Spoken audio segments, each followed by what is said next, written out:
নমস্কাৰ অসমৰ ৰাইজ মই অসম সন্মিলিত মহাসংঘৰ সুৰক্ষা পৰিষদৰ সভাপতি মতিউৰ ৰহমান অসমৰ খিলঞ্জীয়া জাতি জনগোষ্ঠীসমূহক এটা কথা মই স্পষ্টকৈ ক'ব খুজিছোঁ 9 এপ্ৰিলত অসম বিধানসভাৰ নিৰ্বাচন অনুষ্ঠিত হৈ গ'ল শান্তিপূৰ্ণভাৱে মোটামুটি অনুষ্ঠিত হৈছে যদিও কিছু ঠাইত বিক্ষিপ্ত ঘটনা সংঘটিত হৈছে কিছু ব্যক্তি হতাহত হৈছে প্ৰথমবাৰৰ কাৰণে 70ৰ পৰা 80% ভোটদান হৈছে বুলিও বাতৰি প্ৰকাশ পাইছে দেখাত এটো ভাল কথা যে মানুহে আগ্ৰহেৰে ভোট দিছে এটা পৰিৱৰ্তনৰ কাৰণে কিন্তু সঁচা অৰ্থত এই পৰিৱৰ্তন হ'ব জানো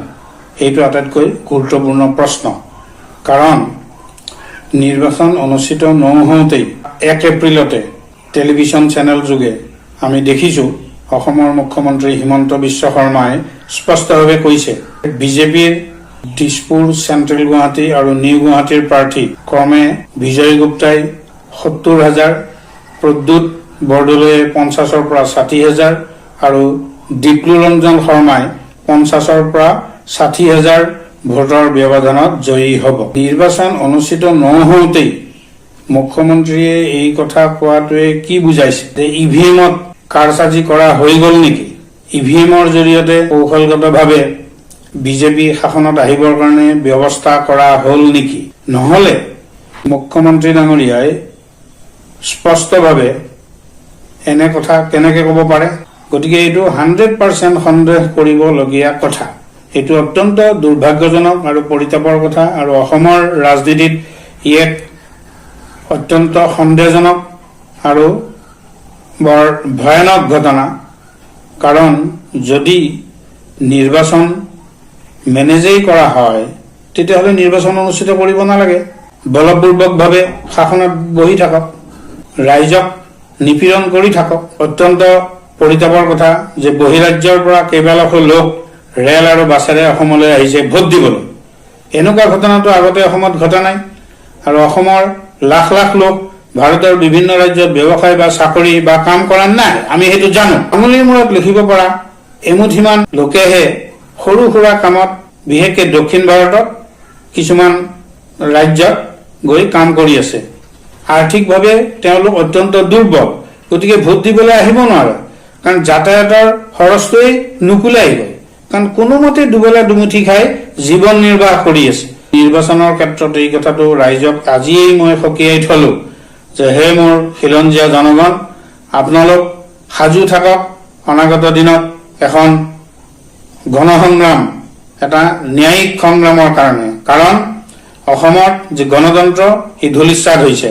আজি ইয়াত বিৰোধী বুলি প্ৰায় নোহোৱাই হৈছে ৰাজনৈতিক দলবোৰৰ মাজত কোনো নৈতিকতা আমি দেখা নাই কোনো নীতি দেখা নাই আজি নিৰ্বাচনৰ ঠিক আগে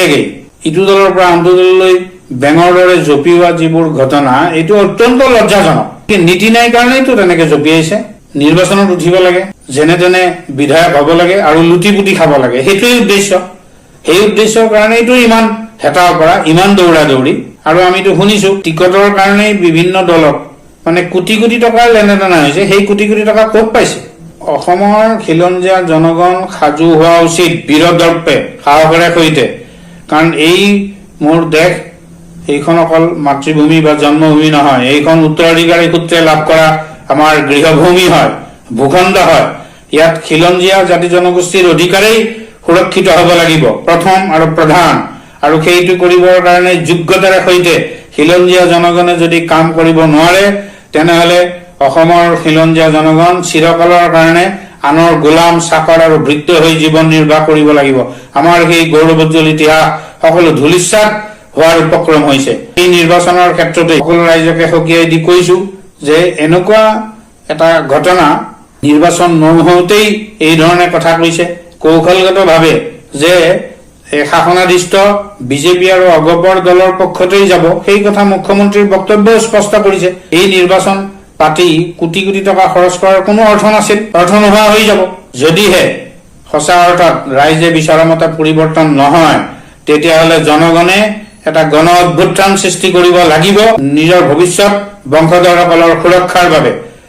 অসমৰ কল্যাণৰ কাৰণে অসমৰ